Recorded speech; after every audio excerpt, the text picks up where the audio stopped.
Questions for Coach Vitello. What were you told after Beck's home run? That he didn't have a sticker on the bat, which is, that's the rules. So didn't have a sticker on the bat. Come to find out, that might have helped us down the road, I guess. If you're going to say that, I don't know how to really explain it, but a couple others had fallen off too. You come on a Thursday night in practice, or we play Western Carolina. As soon as they get off the bus, you test those bats and make sure they're legal. I think our league is the only league. I don't know if we get stickers on a Tuesday or not. I don't really care. I think on the league play you always have those. So that was kind of the deal. So good deal for Jordan. He squared up another ball really well, and to me he's got a break coming to him somewhere down the road. When do those bats get checked each series? And Thursday. On Thursday. Typically Thursday, sometimes Friday. Has that been a problem? Common theme? Stickers falling off? That's a first for me, brother. I'm probably need to be a better details guy, but that ain't my territory. God gave me a few strings, that ain't one. There were probably a couple ways that the team could have reacted to that, but it seemed to be of the better variety. I mean, were you happy with the guys' response to that? Yeah, that can bother you. That's a great point you made. Last year we played Lipscomb, and something kooky happened with Max Ferguson, and including myself, it completely ruined the entire day, and that was in the first inning that it happened, and we lost that game. Kudos to Lipscomb. They did a great job at our place.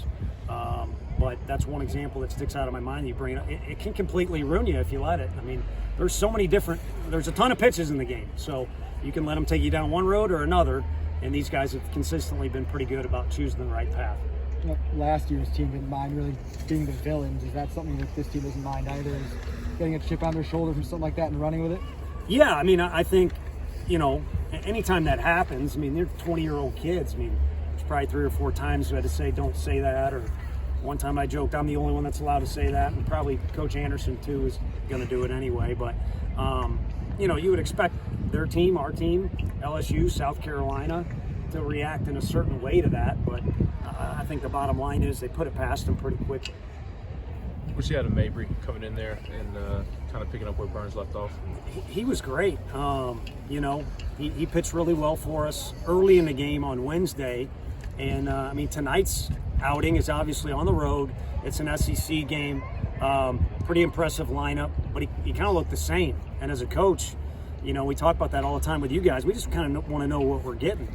And I think when Will was a freshman, there were more good days than bad, but maybe that level of consistency wasn't there. And he's just really matured in a lot of different areas. What did you see out of Kirby getting Bradfield out there, and then Camden bouncing back tonight? Yeah, Kirby did a great job in that situation, and I feel like he's one of a few guys we might ask to go all 3 games, or, a lot of guys go 2 games for us with the bullpen situation. But saw Cam kind of, again, pick up where he left off on Wednesday. I think it was good for him to get back out there and kind of have a Listerine outing, get that bad taste out of his mouth like he did on Wednesday. But he's our guy. I mean, there's others I could say that about too, but he's our guy, and he was great tonight. And we made a mistake behind him, and kind of like in Redmond fashion, he handled it well and put that behind him pretty quickly too. Like a few more guys. Why'd y'all make the move, go to Mabry when y'all did pull Burns? I think one of the reasons we got their starter out so quickly in McIlvain, he had good stuff, but we kind of had some at-bats we grinded out that made it a lot tougher on them than the scoreboard kind of looked.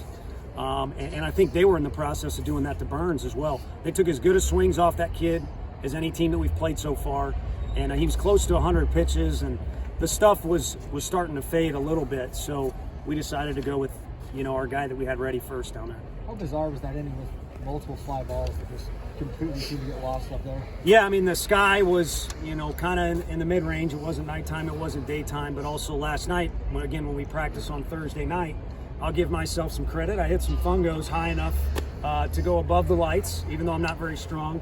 And if it gets above those things, our guys were having trouble seeing them. So I can't speak for their guys, but I assume those things were lifted high enough in the air that it was above the lights. But it was certainly awkward. And for us, the comment I made to our guys about that is, baseball gods or karma or whatever, I don't think you can play the game and have that in the back of your mind. I think you just got to compete. And some of those at-bats, if you backtrack and watch the game or look at the box score, were very competitive at-bats. So while we kind of caught a couple breaks, I think our guys at least had, in part, something to do with that stuff. One more. In terms of Chase tonight, I mean, I know that you said all year it's kind of been unfazed, unrattled, but coming home, you know, facing a team like this in his hometown. What do you think about his nerves and the way he handled it? Again, I thought he kind of looked the same. I mean, you know, colder weather, really impressive lineup. I'm sure as much motivation as there's ever going to be to go get him. It's not like he's been untouchable all year, so a couple times they hit him, he kept his composure and was able to get out of the inning. So that would be my thing, is he's had a little different storybook to each outing, but in this one I think the storybook was he gave up a couple lasers and maybe some other things happened, but they didn't all happen at once. He was able to kind of keep his composure and battle out of certain situations. Thanks, Coach. Your understanding of that is